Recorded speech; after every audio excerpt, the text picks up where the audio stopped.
Hello, welcome to the Smarketing Show. It's an absolute honor today to have my friend Ray Stasieczko on. If you don't know this guy, he is by far one of the biggest influencers in the office technology arena. He's tight on what businesses are doing to transition from, we'll call it old school to the new normal. Ray, thanks a lot for joining us today. I know Cheryl, by the way, congrats. You've been selected to speak to an MBA group on personal branding, and we'll get into that with Ray a little later because I think he does a great job. Ray, talk to us if you can about what you're seeing, the trends happening right now as businesses like come out of this pandemic, if we are coming out, what you've seen happen and how they might be adjusting. Well, Rick, first of all, I appreciate being on the Smarketing Show, and I want to congratulate you and Cheryl because I believe you just crossed the threshold of over a year of doing these every single Thursday, consistent. Too many people start something, they don't finish it. So kudos to you guys. You're doing a great job. I noticed your sounds like a married couple that we've actually survived. Well, you guys are doing great. It's all about content, Rick. But I will say that we've noticed in the last almost year and 5 months now of this crazy pandemic that the world obviously has to go digital. We saw some big announcements from a major manufacturer in our space, Rico, talking about how their business is going to completely shift in the next few years. So you'd have to be your head in the sand not to realize the impact of digital communication as part of that. Years ago, what did you do? You wrote an article, you went on a blog. Today, you're doing a video. Years ago, you spent hours and hours and hours doing videos, thousands and thousands of dollars doing videos, and there's still a place for that, but there's nothing better than taking that cell phone, putting it in front of you and doing a video. And, keeping it real, keeping the content real, not sugarcoating everything that you say, but saying what you believe should be said, helps you build that personal brand. And more businesses are doing it. I mean, we're seeing restaurants, using video now on their Facebook pages, and, plumbing companies using videos as the worker, as he's going to the house, is sharing his video and talking to the customer rather than just a picture of them. So we're really seeing this massive transition. Well, I gotta tell you, I had to change the cord on my weed whacker last summer, and I YouTubed it, which we all do, right? And I saw this guy with his belly hanging out, explaining how to do it on his front porch, 187,000 views. And so there's got to be something to that. Hey, yep. Congratulations back to you. I may be underestimating, but you're well over 500 videos now. You do a phenomenal job every day called End of the Day with Ray. If you guys Google that on YouTube, go on YouTube, search on that, you'll see it. But Ray, what do you like? How do you keep so consistent every day? Because I think people that follow you might like a behind the scenes, like how do you come up with your ideas? Do you think people should jump in? Are they overthinking it? Like, talk to us about that if you would. Well, people do overthink a lot of things. I would say this: if you have content, it's in your soul. So if I love what I do, number one. So if you love what you do and you have a passion for doing it, do it.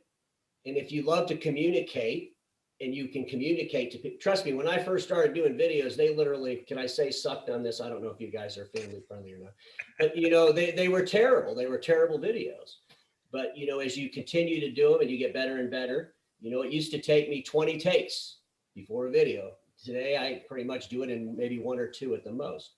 But I try to keep it real. I don't have any editing. The content comes from I'm an old man. I'm turning 60 in a few days. So, I have 60 years worth of content from an industry that a lot of people, the things I talk about, a lot of other people don't talk about. So it kind of gives me that venue. But more importantly, you got to be consistent at it. Even if you're consistently terrible in the beginning, somebody's going to like you. And somebody's going to find it refreshing. If you're just doing video to do video, don't do that. And I don't recommend people do that, especially in the business world. Because I do see a lot of people doing a video and they're trying to be the local comedian, or they're trying to do something that somebody else might do really well and they really aren't really well at it. So that can affect your personal brand a little bit. But if you have a purpose and you have a passion for that purpose, do it. And today, when I say do it, it's really the venue's video. For those of you that have not maybe seen a Ray video, he started in his basement, I believe, in front of a china cabinet. And I connected through LinkedIn with Ray and said, hey, I love your messages, but the china cabinet's so loud. And, you've advanced to a smart board now. But the point is, we got to start somewhere. And to your point, someone will like you and that'll gain the momentum. I just think too many people hedge and wait. And I think there's a lot of value, by the way, to your point about, think about what you're going to do and be you. Don't try to be somebody else. And I think you've carved your own trail. As controversial as you are, sometimes like, okay, I don't know if I should like that video or not, but I love your authenticity. And, Cheryl, as we get into personal branding, like, what do you think Ray's done that others should pick up on that they can do? Because he's come out of nowhere, I'll call it 2 years ago in general, Ray, but now all of a sudden you're a big influencer, big speaker coming up at a conference. Maybe speak to personal branding if you can, Cheryl, like what he's doing. Well, first of all, Ray, thanks for coming on the show again. It's always exciting to see you and hear from you. I'm doing a lot of training around this concept of personal branding, which some people understand and other people need a little bit of coaching on what that means. I think that you do a phenomenal job. And some of the things that stand out to me are, number one, your taglines, the title of your show, when you post the show, the times, the places you post it, the guests that you have on. It's somewhat predictable, although I'll say you're probably one of the most unpredictable people that I follow on YouTube, but there is some consistency, which you've talked about. So one of the things that I sort of teach the individuals that do the training with me is, here are some of the golden rules to apply when doing personal branding. And here are some of the biggest mistakes that people make. And one of the golden rules that I think you do great is, number one, being authentic. Number two, trying to figure out how you can stand out from other people in that space doing the same thing. So what went through your mind when you were thinking those things and when you were first establishing your brand, which I guess would have been 500 episodes ago? Yeah, or so. Well, I've always been the person that would say what I was going to say. I never really hid behind anything.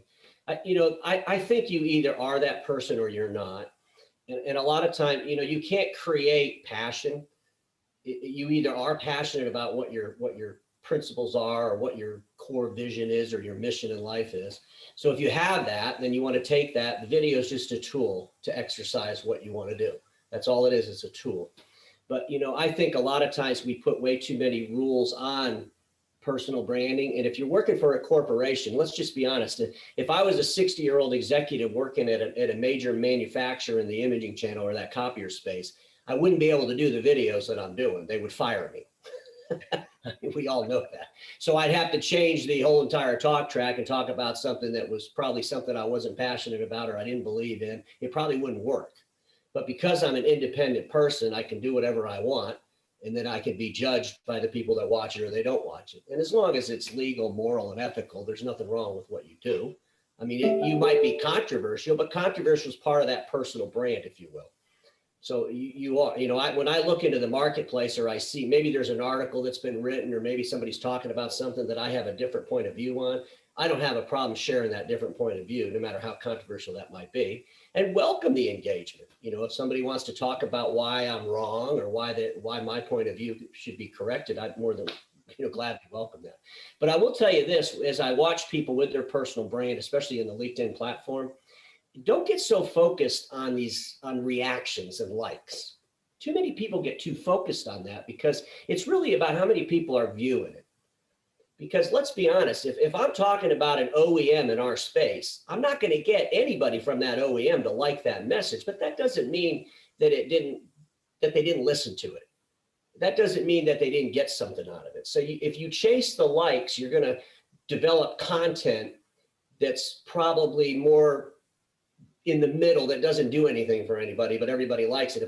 If I did an end of the day with Ray with a baby and a puppy and talked about how great babies and puppies are, I might have 150 people like it, but that didn't do anything for my mission. Make people think differently about the channel or think differently about business. And so I think that's a big mistake that a lot of people make. I had someone call me up the other day. Here's a great example, Cheryl. Would you like to buy more YouTube subscribers? I'm like, why would I buy YouTube subscribers? I have my 600. I'm super proud of 600 YouTube subscribers because they're all from our industry. I don't want YouTube subscribers I'm a 60-year-old guy talking about business. Who in the world? I don't want a bunch of YouTube subscribers that are never going to pay attention to that because it's more important about how many subscribers do you have to how many reactions are you getting on YouTube. Yeah, it's about qualified subscribers, Yeah, right? So you don't want to have thousands and thousands of people that don't care about your content just to say you have thousands and thousands of people. That being said, maybe LinkedIn should put a dislike button on their platform. Maybe that would actually generate more controversy and conversation. But I always say it's about the conversation. So, over the course of the years, Ray, can you maybe speak to a mistake that you can reflect on that maybe you've made in terms of your branding or in terms of your content that has maybe changed or pivoted how you focused moving forward? Well, This could extend the episode. We get into mistakes here. This could be a no, long episode, Cheryl.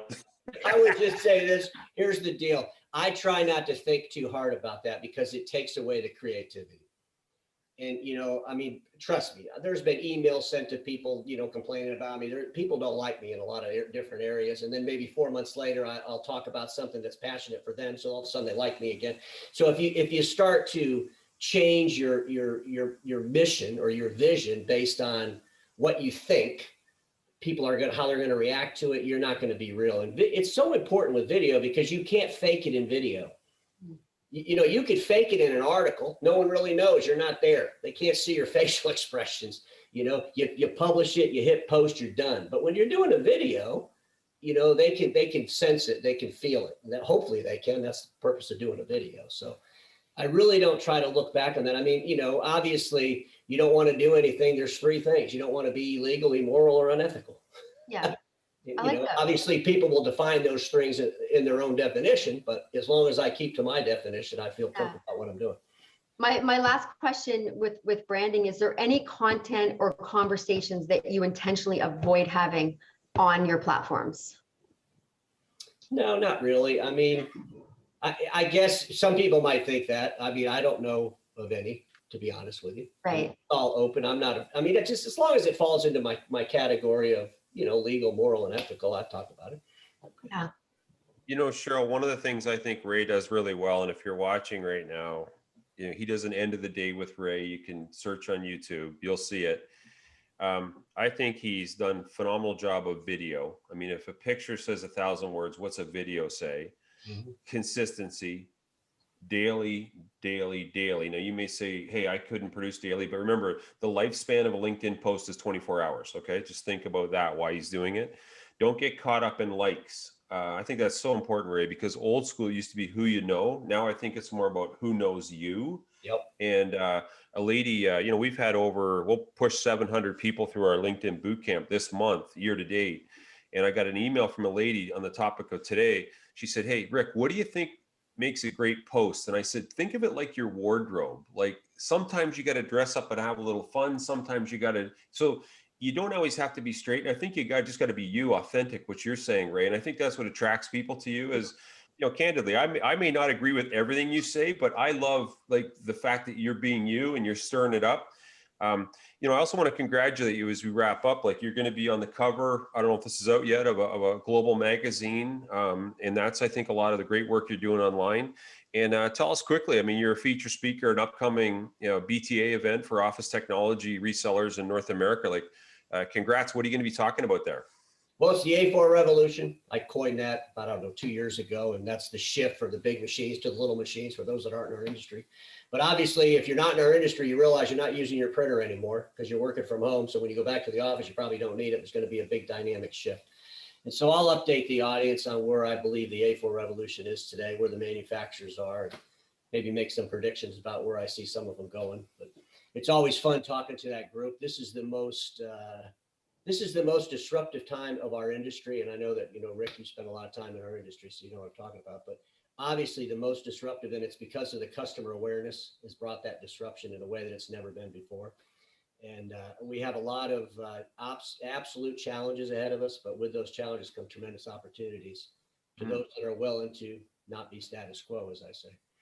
Well, I think, with your message for these dealers going to this conference, you're a little bit of the David versus Goliath. And I'm cheering for you, buddy. I think people need to stop and rethink sometimes. So, Cheryl, I don't know if you're okay with Ray wrapping up with his infamous outro, which is one of his personal branding things. He ends every video with the same saying. And in case you haven't heard it, Ray, are you okay closing out the Smarketing show today? Well, I appreciate that, Rick and Cheryl, because we all know this. Status quo is the killer of all that will be invented. Don't get stuck in status quo. And we'll see you next Thursday on the Smarketing Show.